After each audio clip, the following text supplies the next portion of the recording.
2026 ஆட்சியை பிடிச்சிருவோன்னு சொல்கிறாரு. அதை எப்படி பார்க்குறீங்க?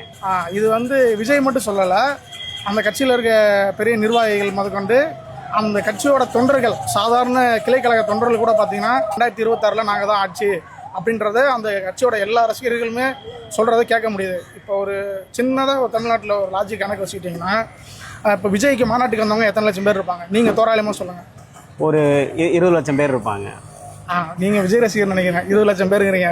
ஆனால் அங்கே வந்தவங்க பார்த்தீங்கன்னா மீடியாவில் சொல்கிறது என்னன்னா ஒரு 3 லட்சம் டு 4 லட்சம், ஒரு 5 லட்சம் வச்சுக்கோங்க. ஏன்னா உங்கள் கணக்குப்படியே வச்சுக்கோங்க, 10 லட்சம் வச்சுக்கோங்க.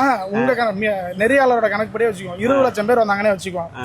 தமிழ்நாட்டில் மொத்தம் 234 சட்டமன்ற தொகுதி இருக்கு. 234 சட்டமன்ற தொகுதி டிவைடட் பை 20 லட்சம் போடுங்க. ஒரு தோராயமாக ஒரு 8000 டு 10,000 ஓட்டு வருமா? ஒரு 15,000 ஓட்டு வருமா?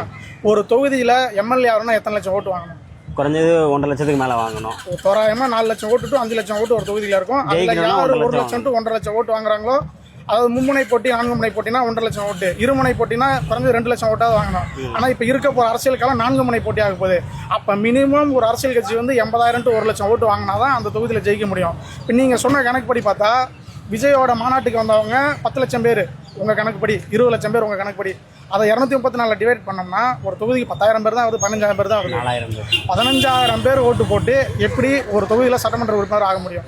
அப்போ இவங்க வந்து முழுக்க மீடியா வச்சுக்கிட்டு, தன்னோட பணபலத்தை பயன்படுத்தி மீடியா வச்சுக்கிட்டு இதை பேச வைக்கிறாங்க.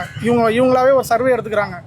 ஒரு தனக்கு சாதகமான ஒரு நிறுவனத்தை வச்சு சர்வே எடுத்துக்கிட்டு 200க்கு 234க்கு 200 180 அப்படின்னு ஏதோ ஸ்கூலில் மார்க் பேப்பரை திருத்தி போட்டுக்கோங்களே, அந்த மாதிரி இவங்களாவே போட்டுக்கிறாங்களே தவிர இது அரித்மேட்டிக்காக எந்த கணக்குமே இதில் இல்லை. அரசியல் பார்த்தவங்க, அரசியலில் இருக்கவங்க அவங்களுக்கு தெளிவாக தெரியும் எவ்வளோ ஓட்டு வரும். சொல்லப்போனால் இவர் சீமான் கூட 30,000 ஓட்டு வாங்குறாரு ஒரு தொகுதிக்கு.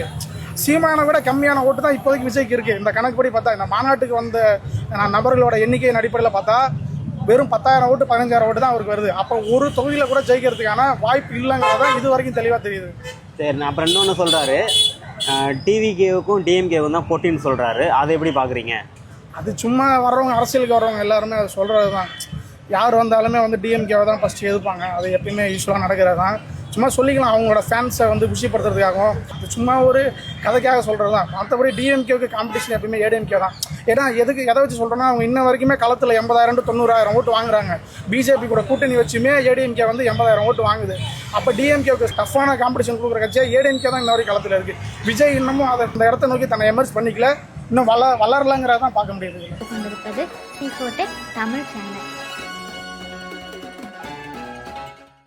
லைக், ஷேர் அண்ட் சப்ஸ்கிரைப் பண்ணுங்க.